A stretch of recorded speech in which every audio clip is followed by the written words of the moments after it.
Paris Olympic से लौटे खिलाड़ियों से मिले पीएम मोदी। हॉकी टीम ने अपने हस्ताक्षर वाली स्टिक भेंट की। प्रधानमंत्री नरेंद्र मोदी ने हाल ही में संपन्न पेरिस ओलंपिक से गुरुवार को अपने आवास पर मुलाकात की। भारतीय दल ने 6 पदक जीतकर वतन वापसी की है। इस दौरान इतिहास रचने वाली निशानेबाज मनु भाकर ने उन्हें अपनी वह पिस्टल दिखाई जिससे उन्होंने 2 कांस्य पदक जीते। पीएम मोदी को भेंट की स्टिक्स पेरिस ओलंपिक खेलों में लगातार दूसरा कांस्य पदक जीतने वाली भारतीय पुरुष हॉकी टीम ने प्रधानमंत्री को एक स्टिक भेंट की जिस पर सभी खिलाड़ियों के हस्ताक्षर थे।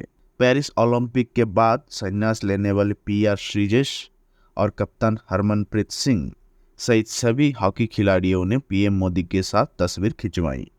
इस दौरान खिलाड़ियों ने गले में अपने कांस्य पदक लटका रखे थे।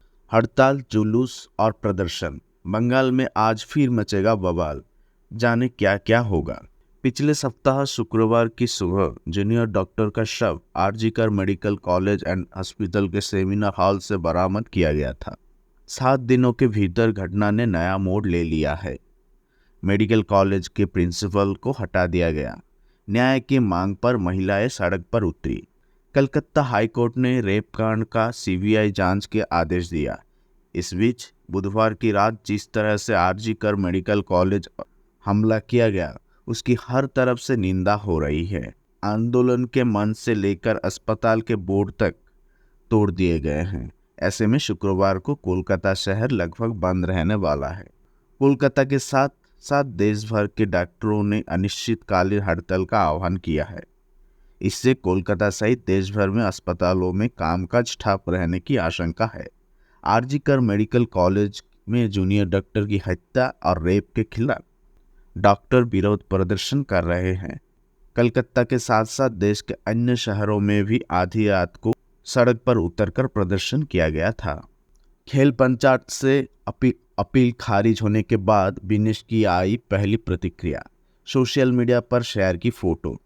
महिला पहलवान विनेश फोगाट की खेल पंचायत से अपील खारिज होने के बाद पहली प्रतिक्रिया सामने आई। विनेश ने पेरिस ओलंपिक में महिला 50 किलोग्राम भार वर्ग फाइनल में जगह बनाई थी, लेकिन स्वर्ण पदक मुकाबले से पहले ही उनका वजन निर्धारित सीमा से 100 ग्राम अधिक आया था, जिस कारण उन्हें अयोग्य करार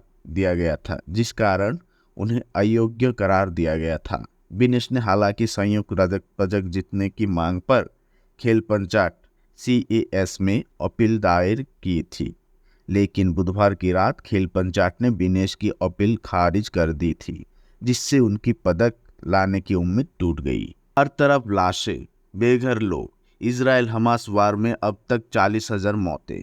गाजा में इजराइल और हमास के बीच चल रहे युद्ध में अब तक 40,000 से ज़्यादा फलस्तीनी मारे जा चुके हैं। ये जानकारी गाजा के स्वास्थ्य मंत्रालय ने दी है। मंत्रालय के अनुसार इस संघर्ष में 92,401 लोग घायल हुए हैं और 85% से ज़्यादा लोग अपने घरों से भाग चुके हैं। युद्ध की शुरुआत 7 अक्टूबर को हुई थी, जब हमास ने इजराइल पर हमला किया। इस हमले में लगभग 1200 लोग मारे गए, जिनमें से अधिकांश नागरिक थे। इजराइल का कहना है कि 111 बंधक अब भी उसके पास है, जिनमें महिलाएं, छोटे बच्चे शामिल हैं। गाजा में इजराइल के हवाई हमले हाल के इतिहास के सबसे विनाशकारी सैन्य अभियानों में से एक रहे। स्वास्थ्य मंत्रालय ने बताया कि मारे गए लोगों की संख्या में नागरिक और उग्रवादियों का अंतर नहीं किया गया है। क्या है इजराइल का लक्ष्य? इजराइल का लक्ष्य हमास को खत्म करना है और वो नागरिकों की मौत के लिए हमास को जिम्मेदार ठहराता है। इजराइल के अनुसार हमास नागरिकों क्षेत्र में छिपकर काम करता है और उनके पास सुरंगों का जाल है। इस युद्ध में 329 इजरायली सैनिक भी मारे गए हैं। इजराइल का कहना है कि गाजा में मारे गए लोगों में लगभग 15,000 हमास लड़ाके शामिल हैं, लेकिन इनसे कोई ठोस सबूत नहीं दिया गया है। ओडिशा में अब एक दिन की पीरियड लीव। स्वतंत्रता दिवस पर सरकार का बड़ा ऐलान। ओडिशा सरकार ने एक ऐतिहासिक फैसला लेते हुए सरकारी और प्राइवेट दोनों क्षेत्रों में काम करने वाली सभी महिला कर्मचारियों के लिए एक दिन के लिए पीरियड लीव की घोषणा की है। ये घोषणा 78वें स्वतंत्रता दिवस समारोह के दौरान उप मुख्यमंत्री प्रभाती परिड़ा द्वारा की गई है। इस नई नीति के तहत हर महिला कर्मचारी अपने पीरियड के एक दिन पहले या दूसरे दिन एक दिन की छुट्टी ले सकती है। इस पहल का उद्देश्य मासिक धर्म के दौरान महिलाओं द्वारा अनुभव की जाने वाली शारीरिक और भावनात्मक चुनौतियों को ध्यान में रखते हुए उन्हें समर्थन प्रदान करना है। उप मुख्यमंत्री परिड़ा ने कहा, आज हम स्वतंत्रता दिवस का जश्न मना रहे हैं। हम महिलाओं के लिए एक ऐसा कदम उठा रहे हैं जो कार्यस्थल पर सहानुभूति और समर्थन को सुनिश्चित करता है। सरकार की ये नीति महिलाओं की स्वास्थ्य और कल्याण को प्राथमिकता देने में एक महत्वपूर्ण कदम है। हिंदुओं को बिना कारण गर्मी झेलनी पड़ी, बांग्लादेश हिंसा पर क्या बोले मोहन भागवत। आज स्वतंत्रता दिवस के अवसर पर संघ प्रमुख मोहन भागवत ने नागपुर में संघ मुख्यालय पर तिरंगा फहराया। मोहन भागवत ने ध्वजारोहण के बाद संघ के कार्यकर्ताओं को संबोधित किया। आरएसएस प्रमुख ने बांग्लादेश में चल रही हिंसा पर बात की। उन्होंने अपने संबोधन में बांग्लादेश में हिंदुओं के खिलाफ हो रही हिंसा का जिक्र करते हुए कहा कि हिंदुओं को अकारण ही हिंसा की गर्मी झेलनी पड़ रही है। भारतवर्ष की परंपरा भी रही है कि भारत दुनिया के देशों की भलाई के लिए सोचता है, उपकार करता है। आरएसएस प्रमुख मोहन भागवत ने कहा, पड़ोसी देश में बहुत उत्पात हो रहे हैं। वहाँ रहने वाले हिंदू बंधुओं को बिना कारण ही उसकी गर्मी झेलनी पड़ रही है।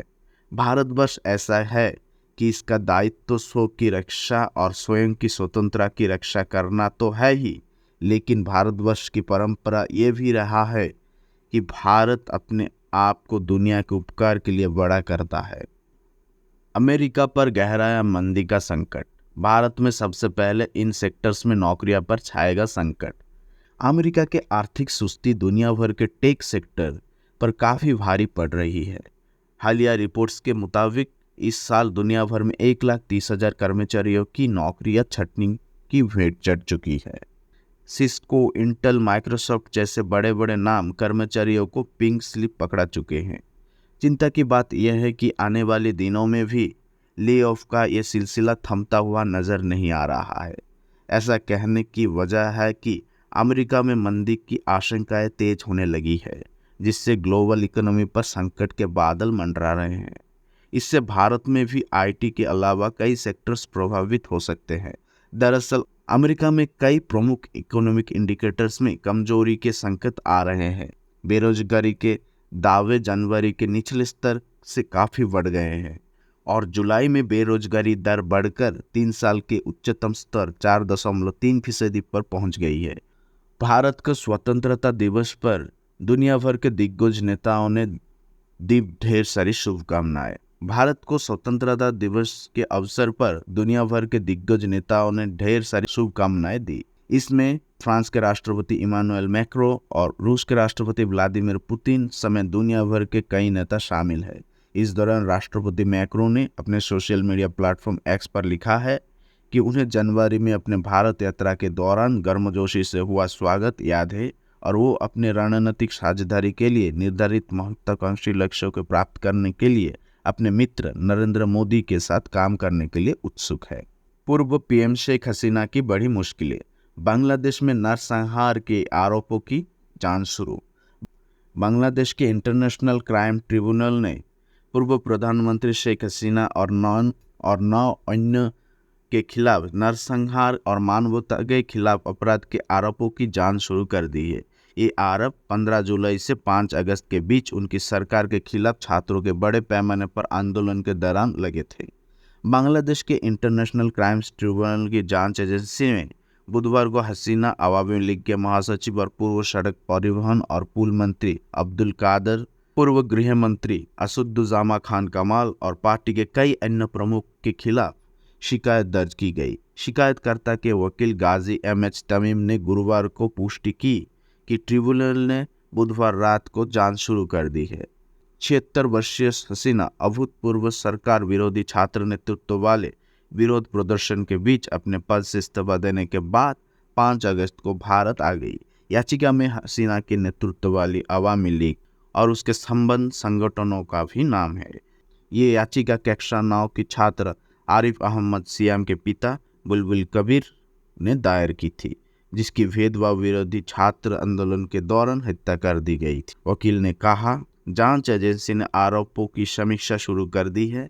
नरसंहार और मानवता के खिलाफ अपराध के आरोप को एक मामले के रूप में दर्ज किया गया है। आवेदन में हसीना और अन्य छात्र प्रदर्शनकारियों पर हिंसक कार्रवाई करने का आरोप लगाया गया है, जिसके परिणाम स्वरूप बड़े पैमाने पर लोग हताहत हुए और मानवाधिकारों का सिविल कोड से सर्जिकल स्ट्राइक तक। लाल किले से पीएम मोदी ने सेट किया 4 राज्यों का चुनावी एजेंडा।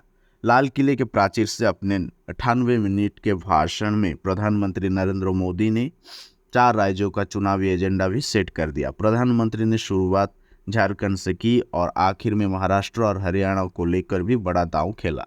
प्रधानमंत्री के भाषण के बाद अब कहा जा रहा है कि आने वाले चुनाव में जमीन पर भी इसका असर दिखने को मिल सकता है। हरियाणा, महाराष्ट्र, जम्मू कश्मीर और झारखंड में साल के अंत में विधानसभा के चुनाव होने हैं। बीजेपी झारखंड और जम्मू कश्मीर में सत्ता में आने तो महाराष्ट्र और हरियाणा में सत्ता बचाने के लिए मैदान में उतरेगी।